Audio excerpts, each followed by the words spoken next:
Bismillahirrahmanirrahim. Alhamdulillah wassalatu wassalamu ala Rasulillah la haula wala quwata illa billah. Pemirsa pendengar Roja TV dan Radio Roja yang dimuliakan Allah Subhanahu wa taala.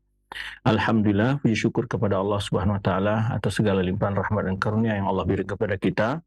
Salawat dan salam kepada Nabi kita Muhammad sallallahu alaihi wasallam. Semoga Allah Subhanahu wa taala senantiasa memberikan semangat, keinginan yang kuat untuk belajar agama yang mulia ini serta mengamalkannya.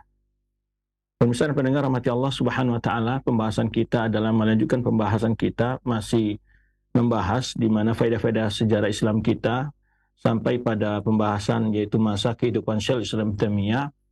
Karena begitu banyaknya pembahasan-pembahasan yang fenomenal dan juga yang viral tentang beliau Syaikhul Islam Taimiyah, maka oleh sebab itu beberapa majelis yang berlalu dan yang akan datang masih seputar tentang kehidupan Syaikhul Islam Taimiyah dan tuduhan-tuduhan terhadap beliau dan jawabannya.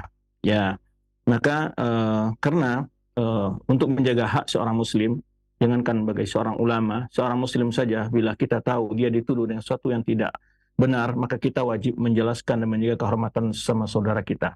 Apalagi dia adalah sebagai seorang ulama besar, ya, yang dia muliakan oleh para umat, dan tentu kita perlu membela kehormatannya, ya, di tengah umat bagi orang-orang yang tidak senang kepada beliau ini. Oleh sebab itu kita dalam beberapa majelis yang lalu dan yang akan datang insyaallah masih membahas seputar tuduhan-tuduhan kepada Syaikhul Islam Taimiyah ini dan serta jawabannya. Apakah benar tuduhan tersebut atau bagaimana? Maka pada pembahasan kali ini kita akan lanjutkan tuduhannya adalah tentang manhaj Syaikhul Islam Taimiyah. Ada juga orang, ya, yang begitu beraninya di dalam membuat opini sesat atau membuat hoax, bahasa sekarang kalau bahasa agamanya itu kebohongan dan kedustaan. Nah, di antaranya adalah orang-orang yang berupaya menghalangi manusia untuk mengambil faedah dari karya-karya Syaikhul Islam Taimiyah. Mereka upaya membuatkan isu-isu opini disebarkan kepada masyarakat dengan penuh kedustaan dan kebohongan. Maka mereka menyebarkan berbagai syubhat-syubhat dan talbisat ataupun iftiraat, ya, kebohongan-kebohongan kedustaan. Ya, di antaranya adalah tuduhan tentang manhaj Syaikhul Islam Taimiyah dengan begitu gampang dia mengatakan bahwa Syaikhul Islam Taimiyah bukanlah berada di atas manhaj salaf. Nah, ini suatu hal yang dituduhkan kepada beliau, ya. Dan juga dituduh bahwa beliau mengakui bermanhaj salaf itu hanya sebagai pengakuan semata, dan mereka mengatakan apa yang ditulis oleh Syaikhul Islam Taimiyah adalah menyelisih apa yang ada di atasnya manhaj salaf.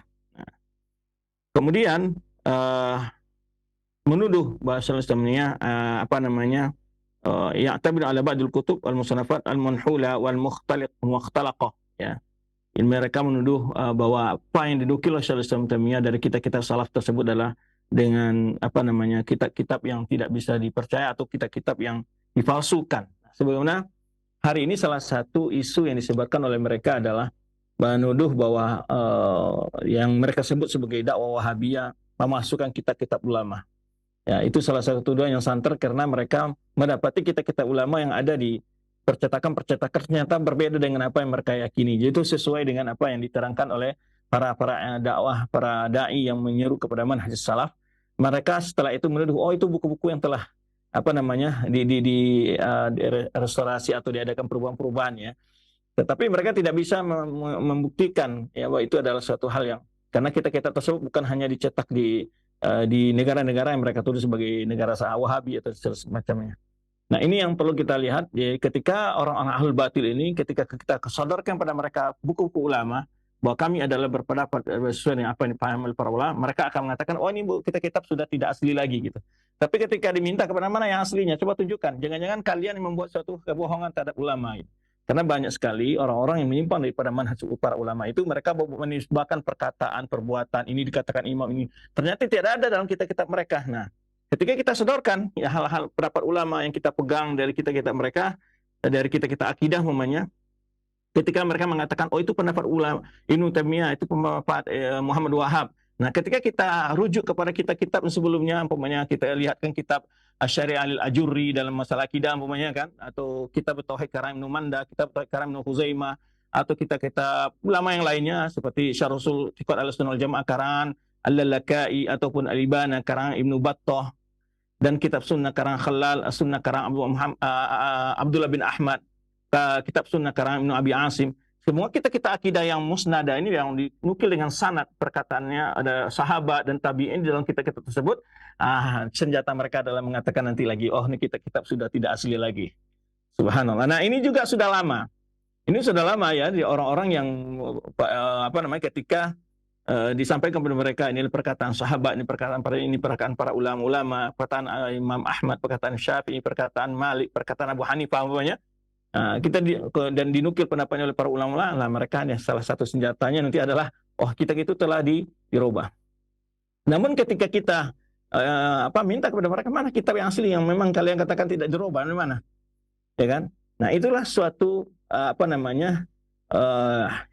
kilah-kilah mereka di dalam menolak kebenaran ketika kita sodorkan kitab-kitab para ulama yang telah dicetak, yang ditahqiq ya, yang telah diteliti terlebih dahulu baru dicetak. Nah, mereka akan berkilah dengan alasan-alasan yang yang tidak ilmiah begitu. Nah, inilah seperti yang dituduhkan juga pada Syekhul Islam Taimiyah ketika beliau menukil berbagai perkataan-perkataan salaf dalam kitab beliau. Baik. Dan juga menuduh bahwa Syekhul Islam Taimiyah menuduh manhajnya manhaj takwil gitu. Dan ini juga sebaliknya, bahkan Syekhul Islam menjelaskan sebenarnya bagi orang-orang yang terbiasa membaca kitab-kitab para ulama dan termasuk Syekhul Islam Taimiyah ini akan terlihat apakah manhaj beliau takwil, apa yang dimaksud dengan takwil di sini oleh mereka, dan mereka menuduh bahwa manhajnya adalah manhaj takwil. Nah, wa in kana fi dhahiril alam yarduhu wa yuhadzir minhu. Karena mereka mengatakan walaupun secara zahir nutumnya itu menentang takwil, tapi sebenarnya mentakwil. Nah, itu. Nah, kemudian ini tuduhan-tuduhan ini sebenarnya dituduhkan oleh An-Nabhani ya, Syawahidul Haq karangan An-Nabhani, dan juga Dasuki dalam kitabnya dalam mentahqiq kitab Al-I'tibar karangan As-Subki. Jadi sebetulnya ini tuduhan-tuduhan ini dari mereka-mereka seperti ini ya, Nabhani, Dasuki, dari tokoh-tokoh ahli kalam dan juga ahli tasawuf yang mereka mencoba membuat opini-opini untuk membuat tuduhan-tuduhan bohong tersebut kepada Syekhul Islam Taimiyah. Baik. Kemudian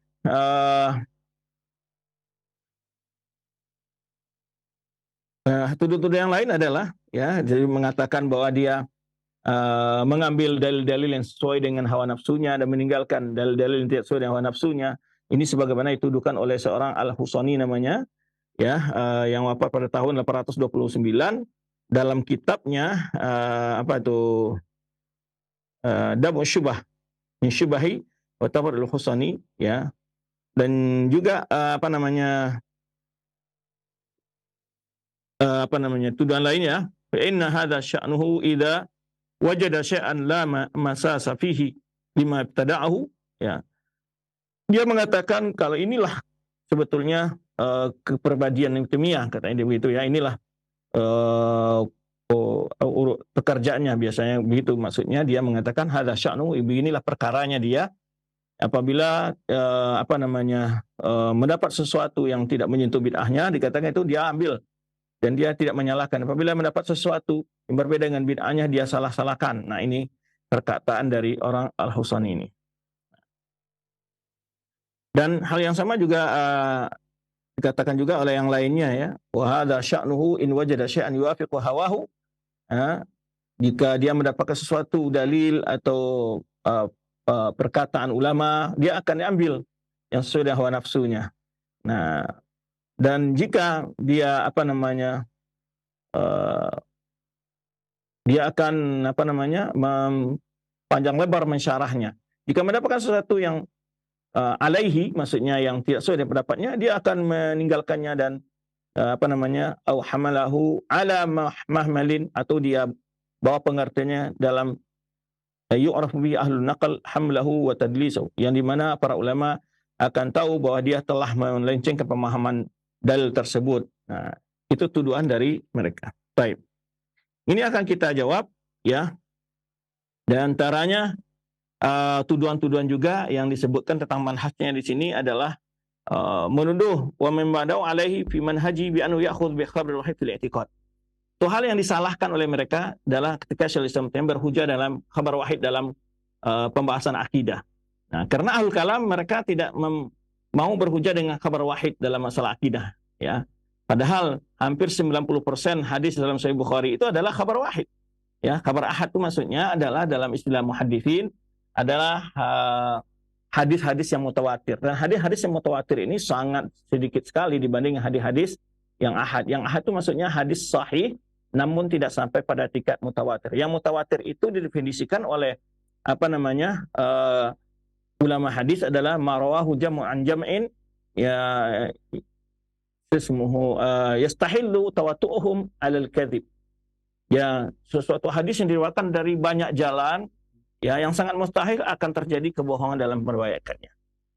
Tapi kalau hadis ahad itu bukan hadis yang rawinya satu ya. Kalau hadis yang rawinya satu disebut hadis gharib namanya. Tapi hadis gharib itu ada yang sahih gitu maksudnya. Jadi nanti hadis itu secara umum dibagi oleh para ulama dari jumlah rawi yang meriwayatkan, dilihat dari jumlah rawi yang meriwayatkan hadis, itu hadis mutawatir, hadis ahad. Hadis yang rawinya umpamanya tidak sampai tingkat mutawatir, jumlah sanad hadis yang sampai tingkat mutawatir juga berbeda. Ada yang mengatakan 10 jalan, ya, ada 7 jalan, ada yang lebih dari 10 jalan dan semacamnya. Tetapi intinya menurut mereka adalah hadis yang tidak sampai pada tingkat mutawatir. Nah, bagi orang ahlul kalam, hadis yang tidak sampai tingkat mutawatir, mereka tidak berhujah dengan kabar ahad. Kabar wahid itu maksudnya hadis yang tidak sampai tingkat mutawatir. Yaitu hadis masyhur, hadis aziz, hadis gharib. Hadis yang mana hadis ahad ini dibagi para ulama dengan ada hadis masyhur namanya, hadis aziz dan hadis ahad. Hadis masyhur ini adalah yang rawinya yang jalan hadisnya, sanadnya datang dari 3 jalur dan lebih gitu. Tapi tidak sampai pada tingkat mutawatir. Kalau yang aziz adalah diriwayatkan oleh 2 jalur saja sanadnya. Kalau hadis gharib adalah yang jalur sanad hanya 1. Jalur sanadnya 1, tapi bukan berarti itu hadis dhaif ya. Kalau sanadnya sahih, ya sahih. Nah, bagi ulama hadis dalam mengamalkan hadis tidak berpandang masalah ahad mutawatir, tapi berpandang kepada sahihnya. Kalau hadis sahih itu diamalkan walaupun dalam pembahasan akidah sekalipun. Nah, itu. Nah, tapi kalau kita lihat manhajnya ahlul kalam ini juga aneh. Ketika mereka tidak mau berhujah dengan kabar ahad, tetapi mereka berhujah dengan hadis-hadis maudhu dalam kitab-kitab mereka. Bahkan berhujah dengan perkataan-perkataan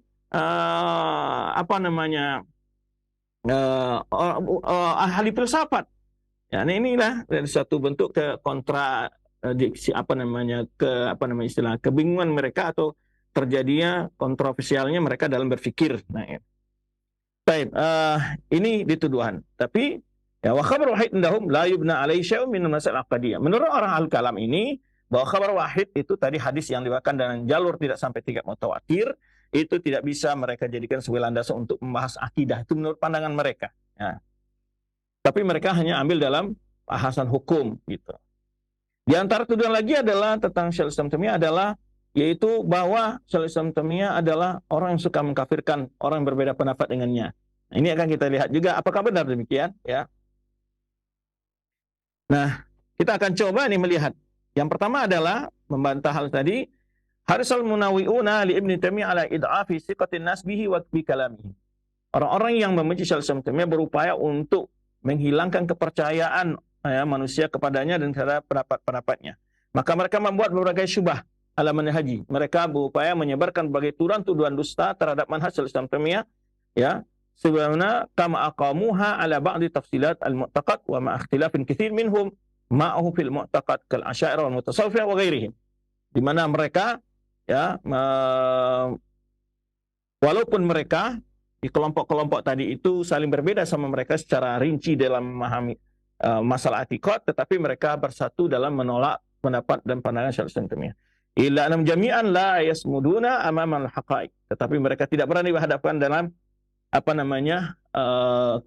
pembuktian. Nah, makanya dipakai pola dalam berdiskusi dengan orang-orang ini adalah datangkan kitab Syaikhul Islam Taimiyah, di mana tuduhan itu kamu dapatkan dalam kitab-kitabnya.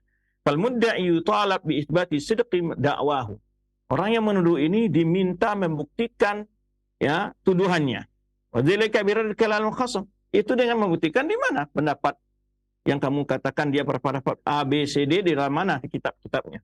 Dan ini pernah kita lakukan beberapa orang yang menuduh-nuduh, umpamanya Syekh Muhammad Wahab suka mengkafirkan, dan ketika kita diskusi dengan dia tidak mau menunjukkan di kitab mana, ya halaman berapa. Ya, mereka tidak bisa menunjukkan karena memang tidak ada hal seperti itu. Tapi hanya tuduhan-tuduhan yang mereka buat, ya liyakuna hujjatan ala sidqid dakwah, mereka dituntut membuktikan tuduhan mereka agar ya sebagai hujjah dan kebenaran tuduhannya. Hum idza tulibu bidzalika wallau ala adbarim haribin. Tapi mereka kalau diminta bukti-bukti kepada mereka, justru mereka pontang-panting lari, nggak berani. Ya, makanya berapa kali kita diskusi dengan orang-orang yang suka memfitnah dakwah sunnah ini, mereka tidak bisa membuktikan di mana kamu dapatkan, di kitab mananya, halaman berapa. Cuman ada dua metode mereka di sini biasanya, mereka memotong-motong ungkapan. Nah, makanya setiap kalau ada syubhat-syubhat dalam kitab-kitab mereka, itu caranya adalah mereka akan menukil nanti perkataan-perkataan yang dipotong-potong. Di sini disebutkan ya, waqad yajidun nadir al-muhaqqiq ana indahum ba'dun nusus allati yanqulunaha an Ibnu Taimiyah. Boleh jadi ada orang yang mencoba ingin membuktikan seakan-akan orang yang menuduh tadi menukil perkataan-perkataan Ibnu Taimiyah. Walakin hadis nusus, tetapi perkataan-perkataan itu dalil-dalil atau nukilan-nukilan dari kitab dia itu imma antakuna mabturatan. Jadi dipotong-potong. Di mana juga terjadi di dunia sosial ya, perkataan ceramah ustadz dipotong-potong ya supaya dia kelihatan menyerang satu kelompok, menghina satu kelompok dan seterusnya. Nah, ini juga memang kerjaan ahlul bidah begitu ya. Mereka sengaja untuk memprovokasi orang awam ya. Dari dulu mereka menggunakan istilah-istilah untuk dapat memprovokasi orang awam. Ketika orang mengatakan Allah itu memiliki sifat istiwa umpamanya, atau mereka katakan tasbih, orang ini menyerupakan Allah dan makhluk gitu. Padahal ya, yang mengatakan Allah beristiwa kan Allah sendiri. Kan tidak mungkin Allah menyerupakan dirinya dengan makhluk. Tapi mereka akan menyebutkan istilahnya nanti kalau orang beriman dengan sifat Allah, mereka katakan itulah musyabbihah. Untuk apa? Karena kalau orang awam disebutkan ini orang yang menyerupakan Allah dan makhluk, pasti tidak akan menerima pendapat itu. Ya kan? Karena dia balik faktanya. Nah, demikian pula metode-metode ahlul bidah dari dahulu ketika mereka diminta itu dilihat bukti-bukti yang mereka kemukakan dalam kitab-kitab mereka tulis. Menukil perkataan-perkataan itu sepotong-sepotong. Fala yang kulunaha kamilatan. Mereka tidak menukil dengan sempurna.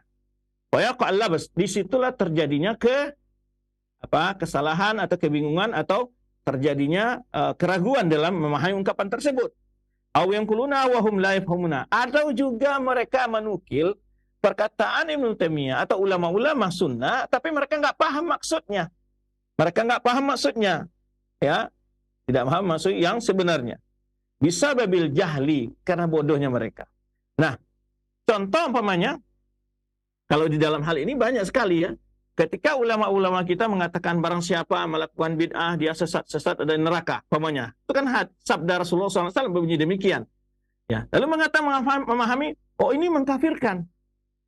Mengkafirkan kaum muslimin ini. Kenapa? Dia katakan orang ahli bid'ah dalam neraka, sesat neraka gitu. Nah, mereka tidak memahami konteks nusus, yaitu yang pertama adalah ada hukum am, ada hukum mutlak. Beda dari hukum fardi atau hukum muayyan. Itu dibedakan karena dia tidak paham. Ya, contoh kita katakan umpamanya, orang yang makan riba tempatnya di mana? Di neraka. Kalau ada si A tetangga kita bekerja di bank riba atau apa, bisakah kita katakan dia ahli neraka? Tidak, itu hukum fardi. Hukum umumnya kita katakan semua orang makan riba tempat ini neraka. Ya kan? Semua orang mencuri tempat ini neraka. Tapi bila ada tetangga kita yang mencuri, mungkin dicuri telur ayam saja, apakah itu langsung di neraka? Begitu pula dalam masalah bid'ah tadi. Ya, kalau kesesatan bid'ahnya tidak sampai pada sesat yang besar, ya sesatnya seperti orang mencuri telur ayam tidak sebesar orang mencuri miliaran rupiah gitu. Nah, tetapi mereka tidak memahami penjelasan rinci seperti itu, dan mereka menyimpulkan kesimpulan yang salah. Inilah yang banyak ketika mereka memahami perkataan-perkataan ulama sunnah. Ya. Contohnya jangan kadang-kadang orang berhujah dengan perkataan namanya Imam Syafi'i berpandangan adanya bidah hasanah. Tapi kalau kita rinci bidah hasanah yang mana yang maksud Imam Syafi'i? Imam Syafi'i menyebutkan yang bila tidak bertentangan dengan sunnah. Loh, sudah ada sunnahnya kok dibuat amalan yang berbeda dengan sunnah. Ya, karena ada juga orang berhujah untuk melaksanakan perayaan-perayaan kelahiran Rasulullah SAW, kan? Mereka katakan Rasulullahnya merayakan dengan berpuasa. Lah, berarti sunnahnya berpuasa, bukan dengan merayakan. Nah, inilah contoh-contoh yang dilakukan. Ya, ini berarti bertentangan dengan sunnah dong. Sunnahnya begini, kamu lakukan begini. Berarti Imam Syafi'i tidak pernah mengatakan kalau perbuatan perayaan itu adalah bagian sunnah hasanah. Itu sudah mengisi sunnah. Nah, ini kalau kita rinci sebetulnya, pendapat-pendapat ulama itu sebetulnya sinkron dengan dalil, sinkron dengan pandangan para sahabat, sinkron dengan pandangan para ulama salaf. Namun ketika dia tidak memahami dengan benar ungkapan para ulama tadi, ya, karena usulnya yang lemah, ya, makanya ketika kita berdiskusi dengan mereka, Ya, dalam satu kesempatan mereka katakan, oh ini mengkafirkan kalau menuduh orang bid'ah dalam neraka. Nah, dia nggak paham, memang yang dimaksud masuk neraka itu bahwa semua pelaku bid'ah otomatis begitu. Tidak. Ya, itu adalah hukum am. Nah, sebenarnya kita katakan tadi semua orang mencuri, ya hukumnya neraka. Tapi kalau ada tetangga kita mencuri, apakah dia secara person, secara fardi, secara muayyan tidak dihukum ahli neraka? Karena tidak boleh menghukum seseorang menjadi ahli neraka selama dia hidup dan masih beramal, ya. Dan tidak bisa mungkin dia bertobat sebelum meninggal, mungkin dia ada amalan yang mendapat ampuni amalan-amalannya itu, ya. Sebagaimana yang disebutkan dalam hadis, seseorang yang meminta kepada keluarganya, ya, dalam hadis Bukhari, seseorang yang banyak melakukan maksiat, kemudian saking takutnya kepada Allah, dia perintahkan keluarganya untuk membakarnya, kemudian abunya disebarkan kemana sana sini gitulah. Disebutkan dalam hadis itu, kemudian Allah menyuruh bumi, ya, lautan dan tanah semuanya mengumpulkan debu-debu tulangnya, kemudian dia berdiri di hadapan Allah. Allah bertanya, apa yang membuatmu hal demikian? Khasyatuka Rabb, aku takut kepadamu ya Allah. Dan dia berkata sebelum pada keluarganya, la in qadara alayya rabbi la yu'adzibuni ma 'adzaba ahadan minal alamin. Kalau Allah mampu membangkitkanku nanti, aku akan diazab dengan azab yang tidak seorang pun dari makhluk diazab sepertinya itu. Seperti azab aku. Nah, namun Allah mengampuninya kenapa? Padahal dia melakukan suatu perbuatan yang sangat fatal dan bahkan syak atau ragu tentang kemampuan Allah untuk membangkit makhluk yang telah meninggal. Namun itu kalau secara zahir keyakinan yang kufur, ragu terhadap kekuasaan Allah Subhanahu wa taala. Tetapi kenapa dia diampuni Allah Subhanahu wa taala? Nah, ini yang tidak mereka pahami. Jadi memahami sepotong-sepotong dan tidak memahami ungkapan para ulama apa yang dimaksud dengan hukum am, hukum mutlak, dan hukum fardhi atau hukum muayyan. Nah, ini sebenarnya kalau kita syarah ya banyak contoh-contohnya sebetulnya yang berseliweran ya di dalam ceramah-ceramah orang-orang yang memprovokasi masyarakat untuk membuat opini-opini. Nah, ya bahkan kadang-kadang hukum-hukum berlaku itu berdasarkan opini tanpa ada pembuktian. Buktinya ketika terjadi pembuktian, dipanggil mereka yang menuduh, dihadirkan orang yang tertuduh, mereka tidak bisa membuktikan hal-hal tersebut. Ya. Kemudian disebutkan di sini, jadi imam mereka tidak memahami bihasbil jahli bihadab salaf, karena kejahilan terhadap madhab salaf, terhadap keyakinan salaf. Ya. Kalau orang tahu bahwa semua, baik Abu Bakar, Umar, Utsman, Ali, Aisyah, para sahabat, meyakini Allah itu istiwa di atas arsy. Sudahkah Anda membaca riwayat-riwayat dari mereka? Semua mereka Allah beristiwa di atas arsy.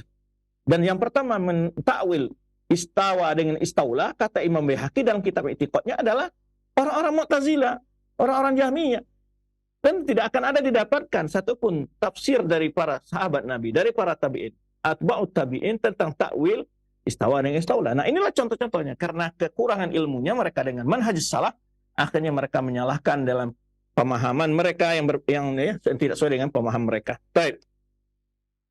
Wa bima tahmilu mustalahat wal afat min ma'anin, atau tidak paham istilah-istilah, lafaz-lafaz yang terkandung dalam makna yang terkandung dalam lafaz-lafaz tadi atau istilah-istilah tadi berbeda.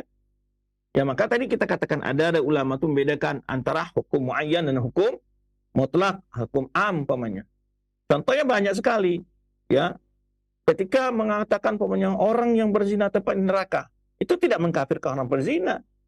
Ya, tidak mutlak, karena yang masuk neraka itu bukan hanya orang kafir. Orang beriman ada masuk neraka, ada yang berdosa besar masuk neraka. Dia kalau tidak mendapat ampuni Allah SWT di akhirat. Karena pelaku dosa besar dalam akidah Ahlussunnah wal Jamaah adalah tahta masyiatillah. Ya. In afa anhu, ya.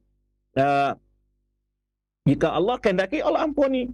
Wa in adzaba biqadri dzambihi, tsumma ma'ahu ila jannah. Atau Allah azab sesuai dengan kadar dosanya, namun dia kalau dia masih tetap seorang muslim, walaupun pernah diazab neraka, dia akan berakhir ke surga setelah dia bersih dari dosa-dosanya.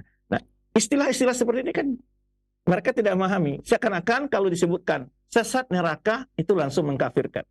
Nah, sebetulnya mereka keliru. Ya. Setiap sesat neraka itu hukum am. Ya. Itu hukum am. Ya. Kalau disebutkan orang yang sesat atau orang melakukan bid'ah masuk surga, tentu rajinlah orang melakukan bid'ah. Nah, istilah-istilah seperti ini yang kadang-kadang mereka tidak clear karena tidak memahami dengan mustalah-mustalah yang dijelaskan oleh para ulama, istilah-istilah yang dijelaskan oleh para ulama. Ada tuduhan bahwa Ibnu Taimiyah menyisi manhaj salaf fayujabu ala ashabi dakwah, maka dijawab tuduhan ini terhadap orang menuduh ini bi ayyuqala lahum, dikatakan kepada mereka. Yang pertama, madza tudun mustalahatis salaf? Apa yang kalian maksud dengan manhaj salaf? Salaf yang mana kalian maksud di sini? Ya, itu ditanya dulu. Maka di dalam berdebat dan diskusi dengan mereka ini, ketika mereka mengatakan Anda begini, Anda begitu, yang Anda maksud mana? Yang salaf Anda maksud siapa? Ya, kalau Anda maksud salaf di situ adalah orang Asy'ariyah, Maturidiyah dan Kullabiyah, tentu tidak. Ini tidak di manhaj Asy'ariyah, Maturidiyah dan Kullabiyah dan Al-Kalam tersebut. Tapi kalau Anda maksud salaf itu adalah para sahabat, para tabi'in, atba'ut tabi'in, nah ini boleh kita cek pendapat-pendapat ulama salaf, dan kita cek pendapat Ibnu Taimiyah, apakah benar dia menyelisih mazhab salaf. Nah, gitu. Baik. Kemudian, ya, kalau kita lihat apakah Ibnu Taimiyah itu, ya, kalau yang salaf, yang benar pengertian salaf itu adalah mereka adalah para sahabat, para tabi'in, atba'ut tabi'in. Ini pendapat jumhur para ulama berdalilkan istilah salaf tadi itu kepada hadis Nabi SAW, khairun nasi qarni, thumma alladhina yalunahum, thumma alladhina yalunahum. Hadis yang akan Imam Bukhari. Sebaik-baik manusia adalah ketersonan adalah zamanku, kemudian kurun berikutnya, kemudian generasi berikutnya atau kurun berikutnya. Jadi Rasulullah SAW memuji, ya, zamannya dan zaman tabi'in, yang zaman Rasulullah tentu hidupnya para sahabat, para tabi'in, atba'ut tabi'in.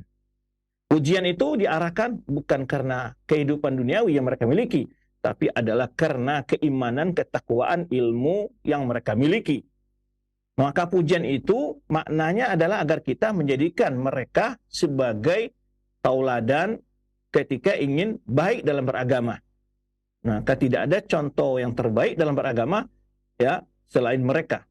Maka kalau kita bahas dalil-dalil tentang hal itu banyak sekali. Semua ayat memuji sahabat dalam Al-Quran itu maknanya di antara faedahnya adalah agar kita mentoladani mereka, ya, dalam beriman, dalam bertakwa, dalam berilmu, dalam berdakwah, dalam berakhlak dan beribadah. Nah, itu pengertian salaf para ulama. Jadi kalau ada pula mengatakan itu salaf itu kan zaman fatrah, zaman. Iya, itu zaman telah berlalu. Tapi bukan berarti memang personalnya sudah meninggal, tetapi yang namanya pemikiran manhaj mereka tetap diwariskan, diriwayatkan terus. Itulah yang disebut orang yang mengikuti mereka disebut salafi. Nisbah kepada salaf tadi. Nah, atau jamaah disebut jamaah salafiyah.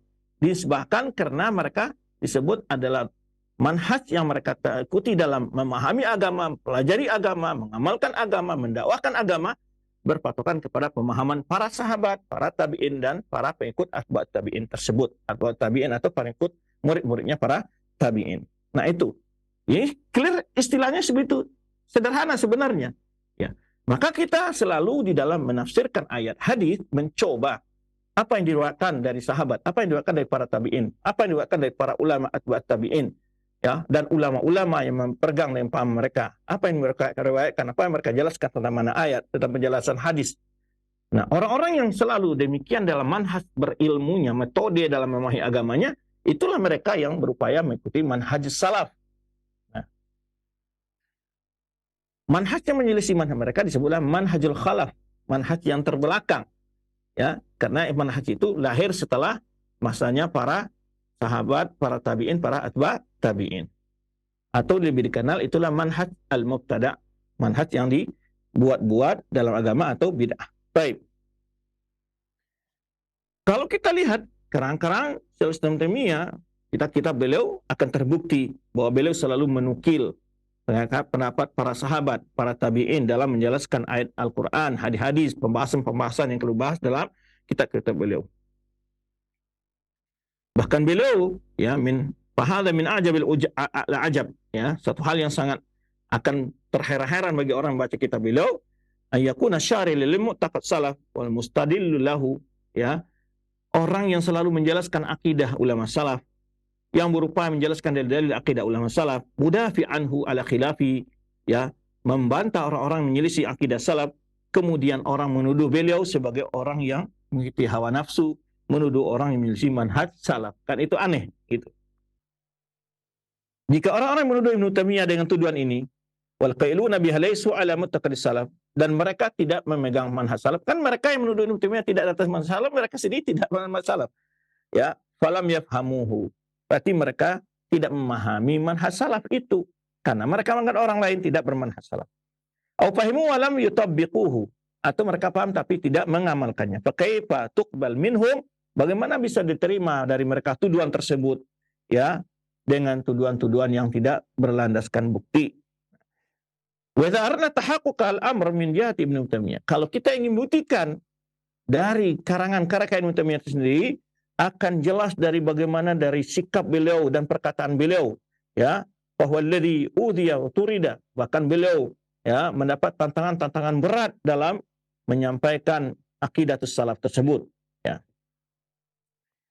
Di sini kita nukilkan nanti, ya, bahkan amma ma yu'ayyidu irtibat Ibnu Taimiyah bi madhhabis salaf. Bukti-bukti menunjukkan bahwa Syekh Ibnu Taimiyah benar-benar, ya, berpegang teguh, mengikat dirinya dengan manhajus salaf, ya, dan hal itu yang beliau jelaskan dalam berbagai pembahasan beliau, dalam karang-karangan beliau, dalam tulisan-tulisan beliau, itu sangat banyak sekali, ya.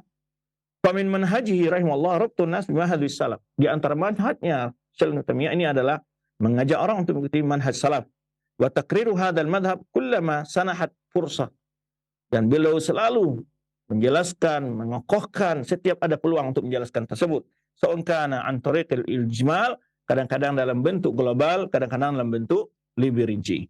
Nah, bahkan beliau menyebutkan tentang masadir kitab yang beliau ambil ilmunya, yang beliau jelaskan pembahasannya, ya, masadir seperti kitab salaf seperti apa. Wa qarra miraran, dan ini berulang-ulang beliau sebutkan dalam kitab-kitab beliau, di antara kitab-kitab ulama yang terkenal dari ulama salaf. Baik kitab Imam Ahmad Al-Jahmiyah, kitab Sunnah, Usul Sunnah, karangan Sunnah, karang Halal, ya, yang hidup pada tahun 311, ya, wafat pada tahun 311. Karangan Ibnu Khuzaimah, kitab Ibnu Khuzaimah, atau kita sebut kitab Tauhid karangan Ibnu Khuzaimah. Imam Al-Ajurri, ya, kemudian Ibnu Battah, ya, Ibnu Mandah, Ibnu Abu Zamanin, ya, dan lain-lain sebagai para ulama salaf. Tadi yang kita sebutkan, dan beliau menyebutkan kata-kata ulama ini. Dari situ beliau mengambil penjelasan-penjelasan yang beliau kupas dalam karya-karya beliau dan tulis-tulisan beliau. Nah, bahkan, nah, tadi kan dikatakan bahwa kitab itu adalah kitab-kitab yang didustakan atas nama ulama, kan gitu. Nah, jawabannya adalah semua kitab-kitab tersebut, orang-orang menulis biografi para ulama tersebut menyebutkan mereka punya kitab yang dinukilkan oleh Ibnu Taimiyah tersebut.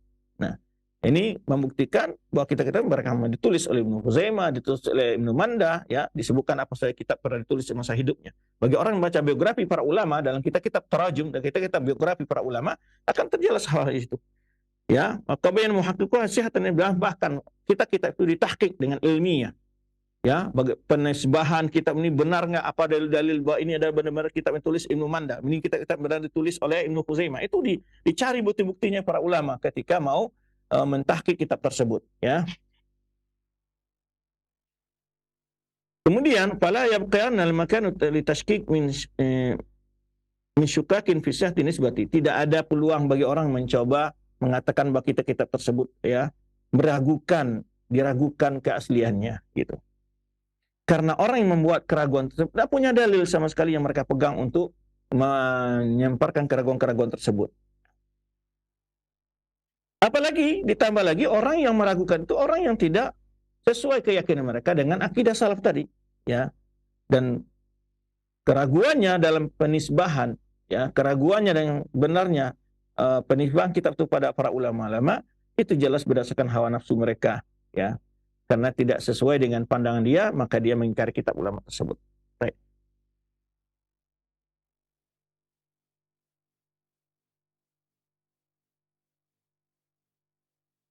Bersama dengan hal itu, Ibnu Taimiyah sendiri bahkan menantang orang-orang yang menyelisih beliau di masa hidup beliau untuk membaca kitab-kitabnya, ya, ila taklibi kutubihi, untuk membaca kitab-kitabnya, wal basdu na'i qaulin, dan mencari perkataan mana yang menyelisihi dalam kitabnya tentang majaz salaf, ya. Waqad amha mukhalifahu liyabhath fi kutubis salasah sanawat. Bahkan Syekh Islam Taimiyah pernah memberi waktu 3 tahun untuk orang-orang yang mengatakan bahwa beliau tidak bermanhaj salaf, tolong cari dalam kitab beliau perkataan, penjelasan yang menyelisihi manhaj salaf. Beliau kasih waktu ya jarak itu untuk membahasnya selama 3 tahun, ya. Ma'ama hadza falam yastati' mukhalifuna lahu. Dan walaupun demikian tidak ada orang-orang menentang beliau mampu membuktikan hal tersebut. Aminhum ba'dul ulama wal qudha, bahkan yang menyisi beliau itu adalah orang-orang ulama juga, qadhi-qadhi juga, ya, untuk mendapatkan satu nas, satu ungkapan yastaididu ilaihi yang mereka bisa pegang untuk mengatakan bahwa Ibnu Taimiyah telah menyelisih perkataan ulama salaf. Maka berkata Ibnu Taimiyah dalam kitabnya, ya, ini beliau sebutkan dalam kitab beliau Munazarah fil Aqidah al-Wasithiyah, dalam Majmu' Fatawa jilid 3 halaman 169, beliau berkata, wa qultu marratin, aku pernah menyampaikan berkali-kali, qad amhamtu kulla man khalafani, aku telah memberi waktu setiap orang yang menentangku fi syai'in minha, dalam berbagai pembahasan dalam kitab Al-Wasithiyah tersebut, salah sasinin, kata beliau, selama 3 tahun. Fa in ja'a birhafin wahid an ahadin minal qurun ats-tsalasa, jika mereka mendapatkan satu huruf saja dari ulama-ulama dari para qurun mufaddalah, dari kalangan sahabat tabi'in atba tabi'in, ya, allati asna alaihim Nabi sallallahu alaihi wasallam, yang mereka itu dipuji oleh Nabi sallallahu alaihi wasallam, jika ada hal satu huruf saja berbeda dengan itu, menyelisih pandang mereka, ya, di mana Rasulullah SAW menyebutkan dalam sabdanya, khair ummati qarni tsumman ladina, yalun, hadis ini kita sebutkan tadi diwakilkan Imam Bukhari dan Imam Muslim, ya. Apa kata beliau? Yukhalif ma dzakartuhu, dan menyelisih apa yang aku jelaskan dalam kitab Wasithiyah beliau ini, karena kitab ini munadharat tentang akidah Wasithiyah beliau, dan beliau pernah diundang untuk munadharah, untuk berdiskusi, ya. Beliau menentang orang-orang yang menyalahkan apa yang beliau tulis dalam kitab tersebut. Beliau kasih waktu 3 tahun, ya, untuk mengecek berbagai perkataan salaf yang ada dalam kitab tersebut, mana yang menyelisih perkataan para ulama salaf. Baik. Kemudian, dan beliau juga menjelaskan bagaimana manhaj beliau di dalam membahas dan meneliti di dalam mengembangkan keilmuan beliau. Beliau berkata, min tariqi ahlussunnah wal jamaah.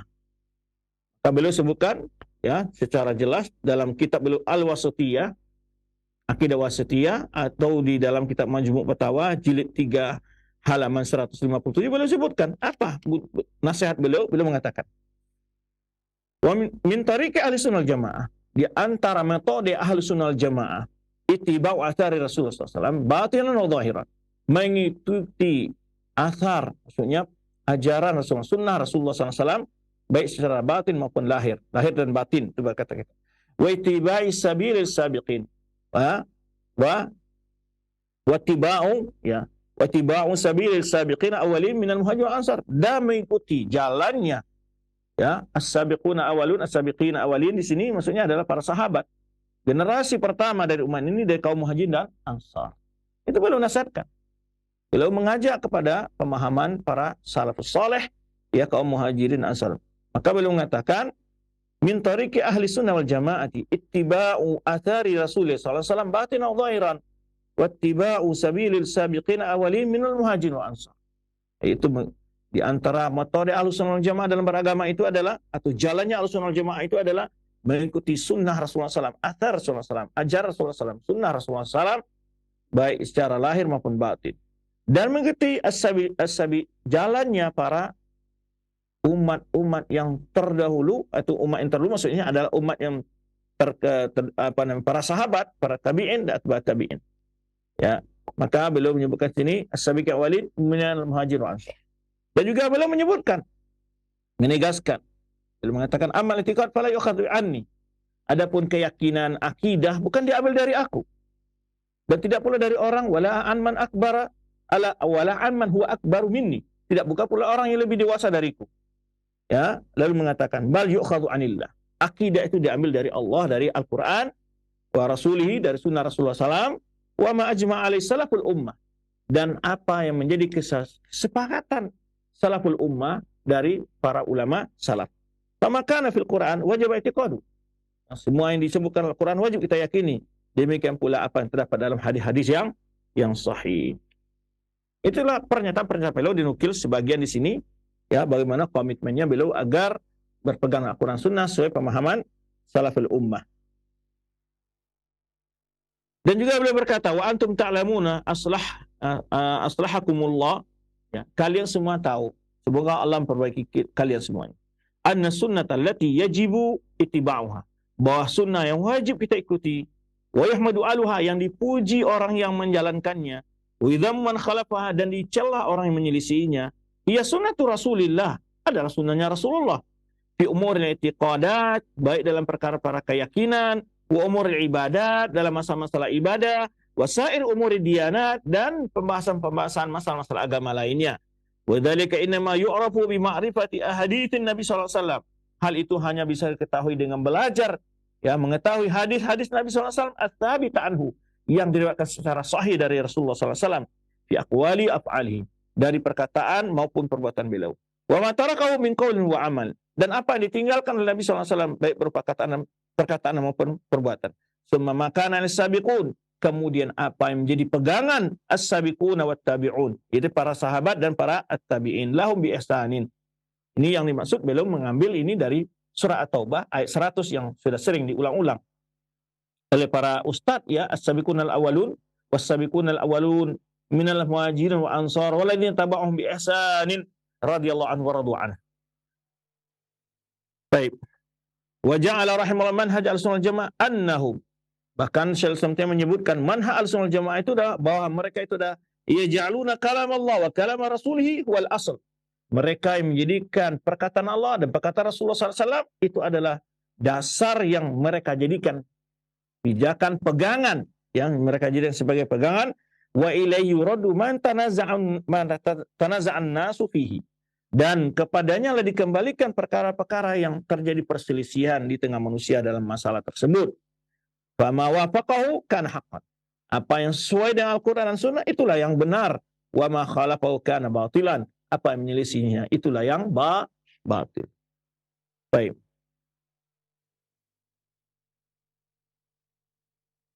Syekh Islam adalah orang sangat konsen dalam mengajak orang untuk berpegang teguh dengan manhaj salaf, dengan madhab salaf, dan beliau tidak mengajak kepada madhab yang lainnya.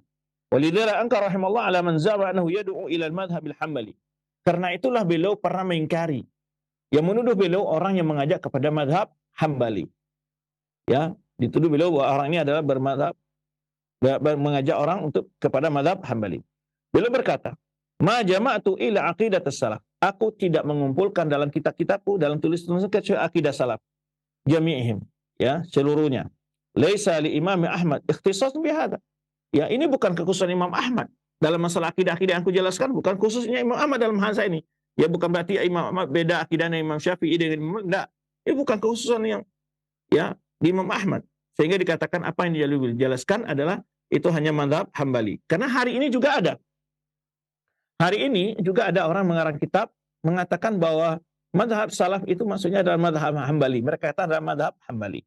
Nah, maka beliau mengatakan, telah beliau bantah hal ini semasa beliau mengatakan bahwa beliau, apa yang beliau jelaskan itu adalah akidah semua para ulama salaf, bukan berarti bukanlah akidah Imam Ahmad saja. Itulah intinya. Wal Imam Ahmad inma huwa mubalighul ilmi alladhi ja'ahu bihi Nabi sallallahu alaihi wasallam. Imam Ahmad itu hanya menyampaikan ilmu yang dia sampai kepadanya, ya, dari ilmu Nabi sallallahu alaihi wasallam. Apa yang dia sampaikan pada beliau dari Nabi sallallahu alaihi wasallam, itu Imam Ahmad. Walau qala Ahmad min tilqa'i nafsihi ma lam yajib bihi Rasulullah sallallahu alaihi wasallam la naqbalhu. Kalau seandainya imam itu, kalau seandainya, ya, ada perkataan Imam Ahmad itu sesuatu yang tidak tidak dibawa oleh Rasulullah SAW, yang tidak berpedoman kepada, ya, hadis-hadis Nabi SAW, lam naqbalhu, kata beliau, tidak perlu kita terima. Kalau bila pendapat tidak berdasarkan pada pandangan sunnah, tidak pegang pada dalil kepada sunnah Rasulullah SAW. Wahadi aqidatu Muhammadin sallallahu alaihi wasallam. Akidah ini adalah akidah Nabi Muhammad sallallahu alaihi wasallam. Baik.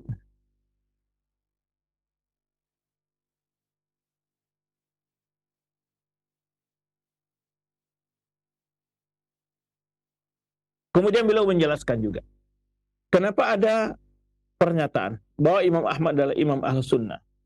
Anal i'tiqad al-haq laysa mukhtasan bi Imam Ahmad. Beliau mengatakan bahwa keyakinan yang benar itu tidaklah kekhususan hanya pada Imam Ahmad.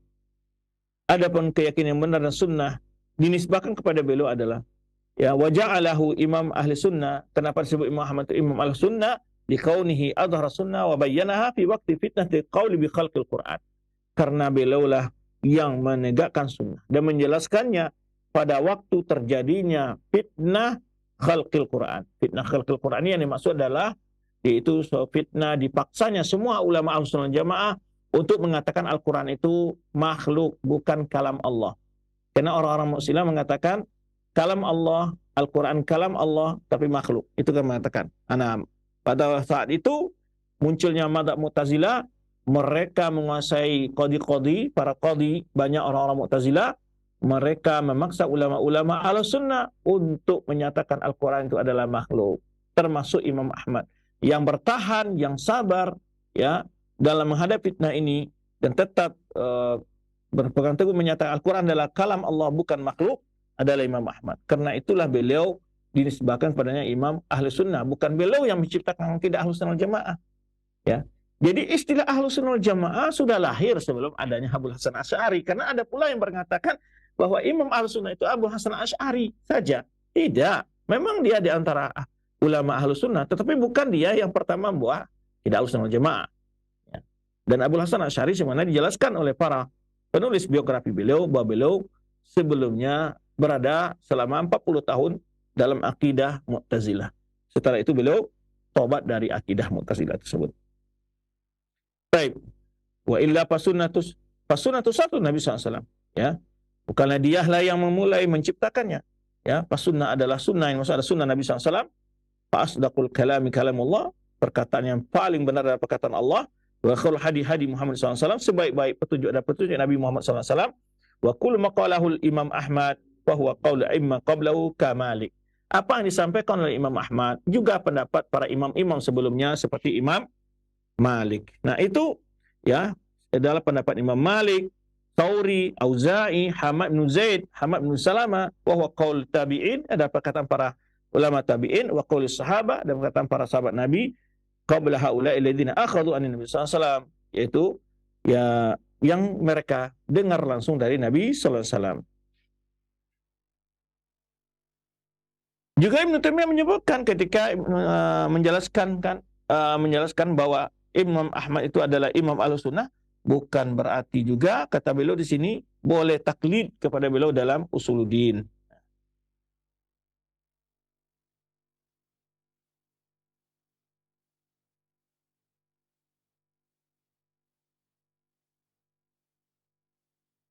Lalu beliau menyebutkan dari sahabat dan murid-muridnya Imam Ahmad seperti Ibrahim Al-Harbi, Baqiyah bin Makhlad dan lain sebagainya, mereka tidak menerima pendapat Imam Ahmad kecuali yang memiliki hujjah yang dijelaskan kepada mereka.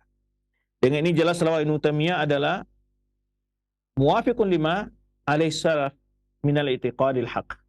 Ibnu Taimiyah, Syaikhul Islam Taimiyah adalah betul-betul berada di atas akidah salaf, ya. Wa annahu iyyahum ya'khuduna min masadir wahidah, bahwa dia dan ulama-ulama sebelumnya mereka mengambil dari dasar yang sama, yaitu Al-Quran dan Sunnah ala fahmi salafil ummah, menurut pemahaman para sahabat. Annahu lam yad'u ila madhhabin aw tariqan, bahwa Ibnu Taimiyah tidak mengajak kepada madhab tertentu atau jalan selain jalan yang salaf, ya, dari ulama yang dipegang oleh para yaitu jalan salaf menjadi pegang para ulama yang menjadi tauladan di tengah-tengah umat. Baik, berikutnya tuduhan tentang Ibnu Taimiyah adalah mentakwil Al-Quran dan Sunnah sesuai keinginannya, begitu ya. Ini juga butuh kepada bantahan. Fahid da'wa batilah. Tuduhan ini sudah sangat batil sekali. Ya. Zalika anhu rahimahullah kana min aktsari nas bayan fi kutubihi lima ta'wil. Karena apa? Karena Syaikhul adalah sangat sering membahas pembahasan takwil dalam kitab beliau, menjelaskan bahaya takwil tersebut, dan beliau menyebutkan bahwa beliau berupaya tataba' kalam salaf. Beliau mencoba mencek satu persatu perkataan para ulama salaf. Hal lahum fi ta'wil nusus, adakah mereka mentakwil nusus, wa khasatan nusus sifat, ya, secara khusus, yaitu nusus-nusus dalil-dalil berkenaan dengan sifat-sifat Allah Subhanahu wa taala. Apakah terdapat ada di ulama salaf yang mentakwilnya? Falam yajid lahum syai'an min dzalik. Bahkan beliau mengatakan tidak ada ulama-ulama salaf yang mentakwil nusus dalil-dalil asma sifat, ya. Walladzi akhbarahu rahimallahu annahu mutamil li hadis salaf muktafin atharahum yaqulu rahimallahu ba'da an dzakara ba'da ta'wilat maqduba alaihi. Beliau menyatakan bahwa beliau di dalam menafsirkan ya ayat-ayat berkenaan dengan sifat-sifat Allah, beliau adalah mengikuti manhaj salaf, dan setelah beliau menyebutkan bermacam takwil-takwil yang menyelisihi pemahaman salaf, beliau berkata, "Ammal ladzi aqulu al-an wa aktubuhu." Adapun yang sekarang yang aku katakan sekarang dan aku tulis, wa in kuntu lam aktubuhu fima taqaddam min ajwati, yaitu sebelumnya aku belum pernah menulisnya dalam jawaban-jawabanku. Wa inna ma aqulu fi katsir minal majalis. Jadi beliau banyak menjelaskan masalah ini dari sisi majelis-majelis pertemuan, belum dalam bentuk tulisan. Anna jami' ma fil Qur'an min ayati sifat. Beliau mengatakan bahwa semua dalam Al-Quran dari ayat-ayat sifat, bicara tentang sifat-sifat Allah, falaisa anis sahaba ikhtilafun fi ta'wiliha. Tidak ada perbedaan di kalangan para sahabat Nabi dalam masalah menafsirkannya atau mentakwilkannya. Takwil di sini maksudnya bukan takwil ahlul kalam, adalah dalam memahaminya, dalam menafsirkannya. Wa tala'tu tafasir mangkula anis sahaba. Kata beliau, aku telah meneliti, yaitu tafsir-tafsir yang dinukil dari para sahabat. Wa ma rawahu minal hadis, dan hadis-hadis yang mereka riwayatkan. Waqaftu min dzalika ala ma syaa Allah taala min kutubil kibar was sighar, dan aku meneliti berbagai kitab-kitab baik yang besar, yang luas bahasanya ataupun yang kecil. Aktar min ma'ati tafsir, lebih dari 100 tafsir beliau baca. Falam ajid ila saati hadhihi, kata beliau, sampai detik ini kata beliau mendapatkan seorang dari sahabat annahu ta'awwala sya'an min ayati sifat, bahwa sahabat mentakwil ya sesuatu dari ayat-ayat sifat. Beliau mengatakan, dan tidak pula hadis-hadis tentang sifat Allah SWT, bi khilafi muqtadaha al-mafhum al-mafruh, menyelisihi pemahamannya yang ma'ruf. Kemudian beliau menjelaskan makna ta'wil di kalangan para ulama salaf itu hanya dua. Ta'wil di kalangan para ulama salaf itu hanya dua, yang beliau katakan pertama ta'wil bermakna tafsir. Di mana doa Rasulullah untuk Ibnu Abbas, Allahumma faqihhu fid din wa 'allimhu ta'wil. Nah, itu ta'wil itu di dalam bahasa Arab, di dalam ulama salaf maknanya tafsir. Di dalam orang-orang mutaakhirin di kalangan ahlul kalam, maknanya ta'wil itu adalah merubah makna yang zahir ke makna yang tidak zahir. Liqarinatin yaqtarinu bihi, karena adanya indikasi. Itu alasan mereka dalam mentawil. Nah, maka beliau menjelaskan dulu mana makna ta'wil yang pernah dikenal oleh ulama salaf adalah yang pertama tafsir. Ya. Di mana dalam perkataan Allah SWT, firman Allah SWT, Nabi ta'wilih. Beritahulah kami tentang tafsirnya. Kemudian wa min qauli Jabir bin Abdullah, dan juga semuanya juga ungkapan. Jadi beliau ingin membuktikan makna takwil di kalangan ulama salaf itu tafsir, beliau ungkapkan dari Al-Qur'an ini, dari perkataan sahabat ini. Nah, beliau mengatakan ini. Kalau makna tafsir, ya takwil makna tafsir sebagaimana firman Allah SWT, Nabi ta'wilihi. Ya, beritahulah kami tentang tafsirnya. Maksud ini tafsir mimpi di dalam surat Yusuf, yang kisah Yusuf, dua orang tahanan yang minta ditakwil mimpinya yang dilihatnya. Dan juga perkataan Jabir bin Abdullah, wa Rasulullah SAW baina adhurina, kata Jabir bin Abdullah, ketika Rasulullah masih berada di tengah-tengah kami, wa alaihi yanzil Qur'an, dan Al-Quran turun kepadanya, wa huwa ya'rifu ta'wilahu, dan Rasulullah mengetahui ta'wilnya. Jadi ta'wil maksudnya ini tafsirnya. Wa ma amila bihi min syai'in amil nabihi. Apa yang dilakukan, diamalkan Rasulullah SAW dari ayat Quran itu, kami mengamalkannya. Wa mana ta'wil, huna tafsir, kata beliau. Makna ta'wil sini bermakna tafsir. Makna yang kedua adalah bimakna al-haqiqah. Ta'wil artinya di kalangan ulama salaf artinya hakikat sesuatu. Ya ma ya'ulu ilal kalam warji ilaihi, yaitu ma ya'ulu ilaihi, atau hakikat sebuah ungkapan yang dituju yang sebenarnya apa. Nah itu. Fa in kana kalam khabaran kana ta'wiluhu bi hadzal makna. Ya, jika perkataan itu adalah khabar, berita, maka ta'wilnya adalah dengan makna tersebut. Nafsu syai' al-mukhbar alaihi, itu hal yang diberitakan sendiri. Wa in kana al-kalam talaban kana ta'wilu bi hadzal makna. Jika yang bentuk ungkapan itu adalah perintah, ya, maka ta'wilnya adalah melaksanakan, ya, fi'lu hadza syai' matlub, melakukan apa yang diperintahkan. Baik, wa min ta'wil khabar. Nah, beliau mencontohkan mana contoh makna ta'wil itu adalah ya'ulu ilal amr, atau ma ya'ulu ilal amr, itu hakikat sesuatu. Hal yang turuna illa ta'wilahu. Kata Allah, tiada yang mereka tunggu kecuali apa? Hakikatnya. buktinya. Yauma ya'ti ta'wiluhu, ketika datang bukti kenyataannya nanti, kata Allah, yaqulul ladzina nasuhu min qabl, maka orang-orang telah melupakan sebelumnya, qad ja'at rusulu rabbina bil haqq, sungguh telah terbukti bahwa para rasul-rasul Tuhan kita itu benar. Nah, fa ta'wil khabar hadza hudusus syai' mukhbar anhu bihi. Takwil dari khabar di sini maksudnya adalah terjadi sesuatu seperti yang diberitakan. Makanya contoh lain disebutkan para ulama adalah ketika Nabi Yusuf saat bermimpi bahwa dia melihat bulan dan bintang, matahari sujud kepadanya. Lalu ketika setelah dia benar-benar menjadi raja di Mesir, kemudian saudara-saudaranya datang, kemudian ibu bapaknya datang dan sujud kepadanya, maka ketika itu hadza ta'wilu ru'yaya, inilah bukti dari kenyataan mimpiku sebelumnya. Nah, itu makna ta'wil. Bukti kenyataan sebenarnya sesuai dengan yang diberitakan sebelumnya. Baik. Ya, ini sini boleh sebutkan wa qala ya abati hadza ta'wilu ru'yaya, wahai ayahku inilah ta'wil, yakni bukti dari mimpiku sebelumnya.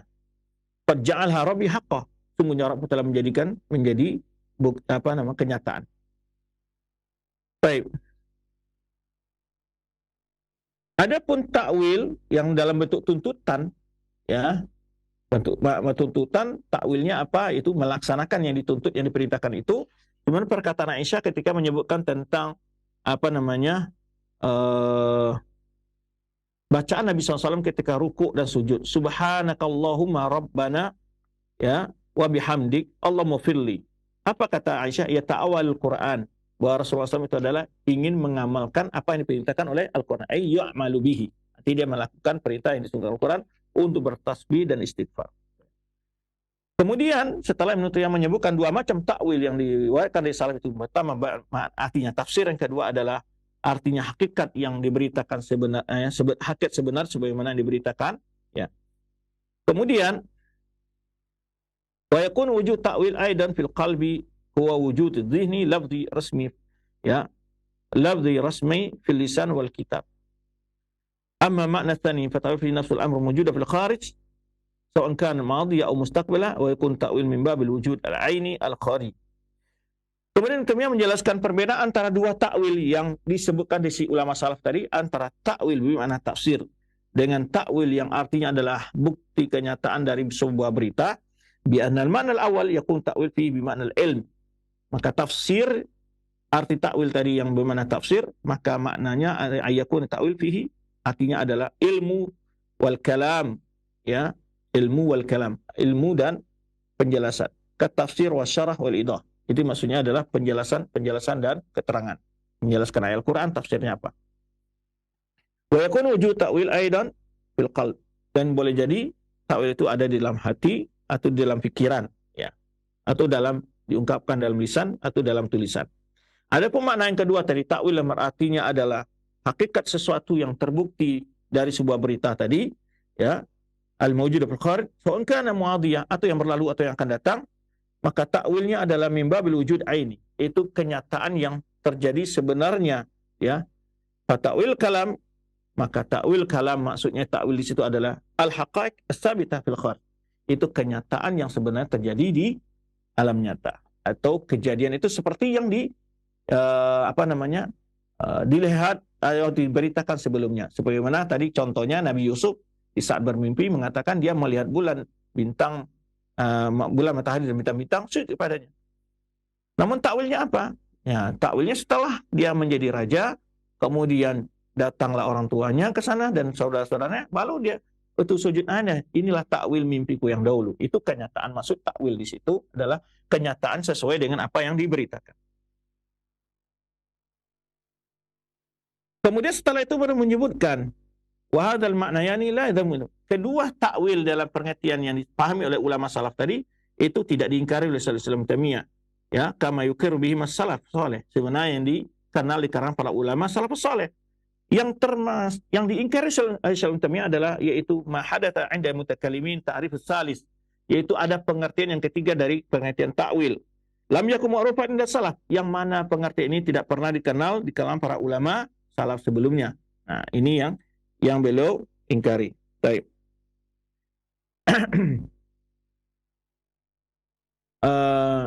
Wala mafajul lughah mutaqaddimah, dan juga pengertian itu tidak terdapat dalam kitab-kitab bahasa sebelumnya. Nah, beliau menukilkan makna dari Ibnu Asir yang Dainu Kamal dan lain sebagainya dari kalangan mutaakhirin. Takwil dari kalangan orang-orang al-kalam, orang-orang ahli kalam adalah yang masyhur adalah sarful lafzi anil ihtimalil rajih ila ihtimalil marjuh lidalin yaktir bihi. Jadi itu takwil yang dipahami oleh orang ahli kalam. Nah, itu yang telah masyhur di kalangan orang mutaakhirin, yaitu sarful lafzi, memindahkan lafaz dari kemungkinan yang rajih, dari maknanya yang zahir kalau dalam lafaz lain, ihtimal rajih, kemungkinan yang lebih kuat, kepada kemungkinan yang lemah, ya, dengan adanya dalil yang mendukungnya. Nah, itu. Ya. Ini yang diberikan definisi oleh Imam Al-Amidi, ya. Dan wa yadhkuru Ibnu Taimiyah anna hadzal ma'na li ta'wil lam yakun ma'rufan inda salaf. Maka Ibnu Taimiyah menyatakan penafsiran takwil dalam seperti ini tidak dikenal karena para ulama salaf. Baik. Itu di antara, ya,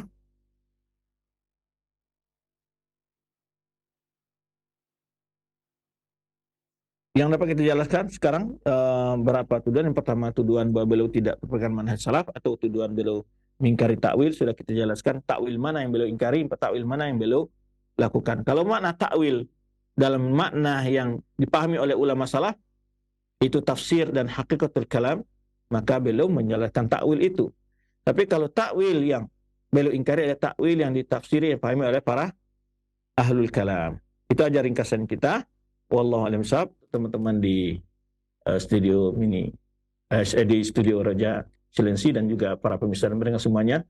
Jadi demikian jumpa kita pagi ini. Semoga faedah-faedah yang kita sampaikan dapat kita ambil, dan kekurang-kurangan yang ada mohon maaf dari kami sendiri. Subhanakallahumma bihamdika asyhadu an la ilaha illa anta astaghfiruka wa atubu ilaik. Wassalamualaikum warahmatullahi wabarakatuh.